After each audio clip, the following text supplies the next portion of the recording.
हाँ जी, नैक्सट देखो अपने कोल है बेटा comparison test for convergence at infinity.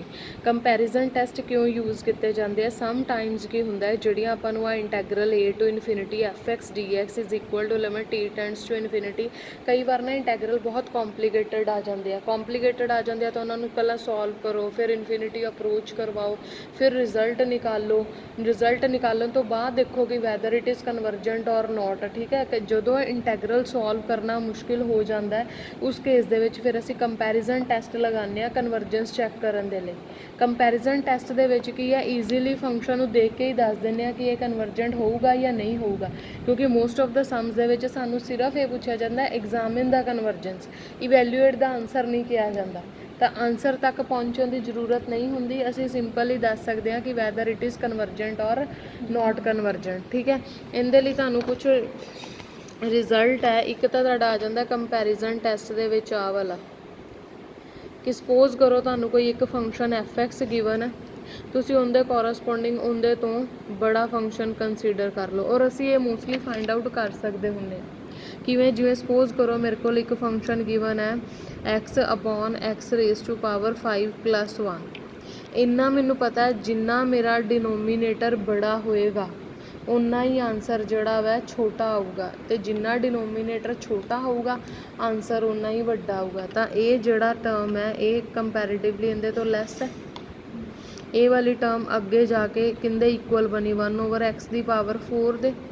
तो मैं हुण mod of x over x raise to power 5+1 mod किन लैस दैन क्या आ गया 1/x की पावर 4। ਹੁਣ ਬਜਾਏ ਕਿ ਇਹਦੀ ਕਨਵਰਜੈਂਸ ਚੈੱਕ ਕਰਨ ਦੇ ਮੈਂ ਇਹਦੀ ਕਨਵਰਜੈਂਸ ਚੈੱਕ ਕਰੂੰਗੀ, ਕਿਉਂਕਿ ਜੇ ਵੱਡੇ ਵਾਲਾ ਕਨਵਰਜੈਂਟ ਹੈ ਤਾਂ ਛੋਟੇ ਵਾਲਾ ਤਾਂ ਆਪਣੇ ਆਪ ਹੀ ਕਨਵਰਜੈਂਟ ਹੈ। कन्वर्जेंट का मतलब की होंगे कि चीज़ एक जगह पर सोल्यूशन या कोई भी चीज़ एक जगह पर इकट्ठी होनी शुरू हो। डाइवर्जेंट की होंगे वो बिखर गई किन्नी कुछ ज़्यादा बिखर गई सानू कुछ आइडिया नहीं, ताई असी उनका आंसर नहीं निकाल पाते होंगे। ठीक है, सो बजाए कि डायरैक्ट फंक्शन की कन्वर्जेंस चैक करन दे कंपैरिजन टेस्ट की है असी उनके तो बड़ा फंक्शन कंसीडर कर लैंने आ और फिर डायरैक्ट असी उस फंक्शन की कन्वर्जेंस चैक करते हैं। अगर वो कन्वर्जेंट है तो छोटे वाला भी कन्वर्जेंट है, अगर ये डाइवर्जेंट है तो फिर इनके बारे दोबारा फिर चैक करना पो। ठीक है, हुण सपोज करो मेरे को आ वाली टर्म जो आ सी फंक्शन x ओवर x की power 5+1 which is strictly less than 1/x की पावर 4 आ गया, तो this will be convergent when this is convergent and by P test this is convergent. ये पी टेस्ट तुहानूं अगे जाके आऊगा। पी टेस्ट की होंदा है कि अगर सपोज करो तुहानूं इंटैगरल दिता होया a टू इनफिनिटी 1/x की पावर p दी हुई है, दैन ए कन्वर्जेंट होएगा if p is greater than 1 and divergent होएगा if p is less than 1। Equal to 1 तो फेल हो जाऊगा रिजल्ट। वैसे इक्वल टू 1 तो भी डाइवर्जेंट ही होंगे, सिर्फ कन्वर्जेंट कदों होना when p is greater than 1। और इत्थे सानू डायरैक्ट ही दिख गया कि x की पावर 4 की है, 4 1 तो ग्रेटर नंबर है, therefore this is convergent by P test. और अगर ए कन्वर्जेंट है तो ए वाला भी कन्वर्जेंट होगा। ठीक है, एक कंपैरिजन टेस्ट है, फंक्शन तो बड़े वाला फंक्शन फाइंड आउट कर लो, फिर जो कन्वर्जेंस तुसीं उहदे लई चैक करनी है असीं बड़े वाले लई लवांगे। और जदों भी कदी असीं बड़े वाला फंक्शन लैना तो असीं लैना इस तरीके नाल ही है, क्योंकि इनकी कन्वर्जेंस डायरैक्ट पी टेस्ट नाल ही पता लग जाती है। पी 1 तो वड्डा है तो कन्वर्जेंट, 1 तो छोटा है तो डाइवर्जेंट।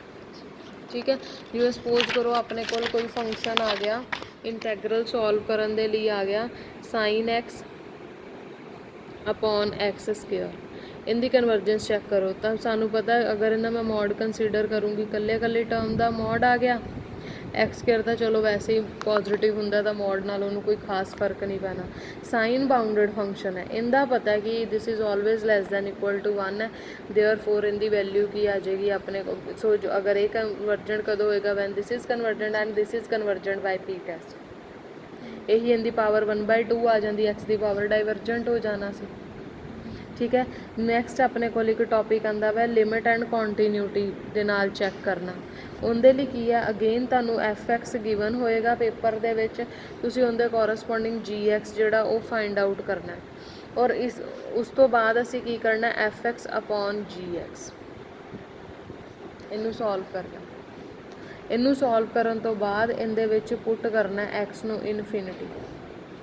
अगर तो तुहाडा आंसर 0 ਤੇ ਇਨਫਿਨਿਟੀ ਤੋਂ ਇਲਾਵਾ ਕੋਈ ਫਾਈਨਾਈਟ ਨੰਬਰ ਆਇਆ, ਫਿਰ ਇਹ ਦੋਨੋਂ ਸੇਮ ਬਿਹੇਵ ਕਰਨਗੇ। ਸੇਮ ਬਿਹੇਵ ਦਾ ਮਤਲਬ ਐਫ ਐਕਸ ਔਰ ਜੀ ਐਕਸ ਇਕੱਠੇ ਹੀ ਜਾਂ ਤਾਂ ਦੋਨੋਂ ਹੀ ਕਨਵਰਜ ਕਰਨਗੇ ਜਾਂ ਦੋਨੋਂ ਡਾਈਵਰਜ ਕਰਨਗੇ। ਅਗਰ ਤੁਹਾਡਾ ਆਨਸਰ 0 ਆਉਂਦਾ ਤਾਂ ਚੈੱਕ ਕਰੋ ਕਿ ਜੀ ਐਕਸ ਕਨਵਰਜ ਕਰਦਾ, ਠੀਕ ਹੈ। ਅਗਰ ਇਨਫਿਨਿਟੀ ਆਉਂਦਾ ਫਿਰ ਤਾਂ ਪੱਕਾ ਹੀ ਆ ਡਾਈਵਰਜੈਂਟ ਹੋਊਗਾ। ਹੁਣ ਇਹ ਜੀ ਐਕਸ ਚੂਜ਼ ਕਿਸ ਤਰ੍ਹਾਂ ਕਰਨਾ, ਮੋਸਟ ਆਫ ਦਾ ਟਾਈਮ ਉਹ ਕਹਿੰਦੇ ਜੀ ਐਕਸ ਨੂੰ ਤੁਸੀਂ ਕਿਸ ਤਰ੍ਹਾਂ ਚੂਜ਼ ਕਰਨਾ, ਜਿਵੇਂ ਮੈਂ ਪਿਛਲੇ ਵਾਲੀ ਹੋਈ ਐਗਜ਼ਾਮਪਲ ਲੈਂਦੀ ਹਾਂ ਤਾਂ ਜੀ ਐਕਸ ਹਮੇਸ਼ਾ ਕੀ ਚੂਜ਼ ਕਰੀਦਾ 1/x ਰੇਜ਼ ਟੂ ਪਾਵਰ ਕਿੰਨੀ ਲੈਣੀ ਹੈ, ਨੀਚੇ ਵਾਲੀ ਪਾਵਰ ਮਾਈਨਸ ਉੱਪਰ ਵਾਲੀ ਪਾਵਰ। ਨੀਚੇ ਵਾਲੀ ਹਾਈਐਸਟ ਪਾਵਰ 5 ਹੈ, ਉੱਪਰ ਵਾਲੀ ਪਾਵਰ 1 ਹੈ, ਸੋ ਮੈਂ ਕੀ ਲਊਂਗੀ 5 ਮਾਈਨਸ 1 ਦੈਟ ਇਜ਼ 1/x ਦੀ ਪਾਵਰ 4। ਮਤਲਬ p ਕੀ ਕੰਸੀਡਰ ਕੀਤਾ ਜਾਂਦਾ ਵਾ, p is the difference between the denominator power and numerator power, ਠੀਕ ਹੈ। ਬੰਨਾ ਤਾਂ ਵੀ ਇਹੀ ਹੁੰਦਾ ਜੇ ਪਿਛਲੇ ਮੁਤਾਬਿਕ ਵੀ ਦੇਖੀਏ। ਇਹ ਸਾਡੇ ਕੋਲ ਇੱਕ ਤਰ੍ਹਾਂ ਨਾਲ ਕੋਈ ਮੈਥਡ ਆ ਗਿਆ ਜਿਹਦੇ ਨਾਲ ਅਸੀਂ ਦੱਸ ਸਕਦੇ ਹਾਂ, ਠੀਕ ਹੈ। ਜਿਵੇਂ ਹੁਣ ਸਪੋਜ਼ ਕਰੋ ਤੁਹਾਨੂੰ ਪੇਪਰ ਦੇ ਵਿੱਚ ਆਇਆ find out the convergence of this,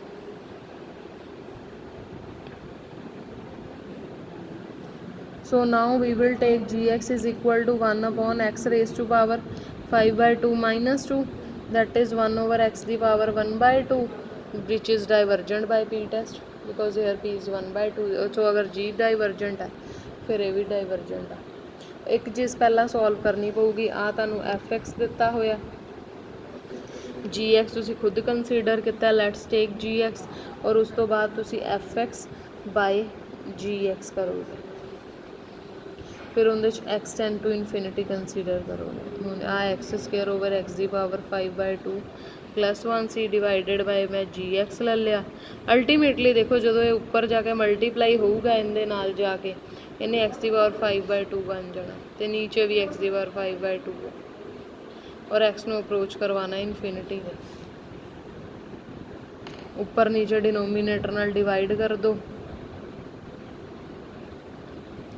x नू इनफिनिटी पुट करो तो 5/2 या 1 आ गया, which is not 0 and infinity.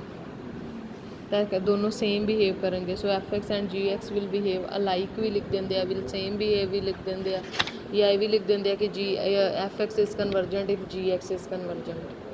वो अपने ते डिपेंड करता आप की लिख, ठीक है। सो ये लिमिट कॉन्टीन्यूटी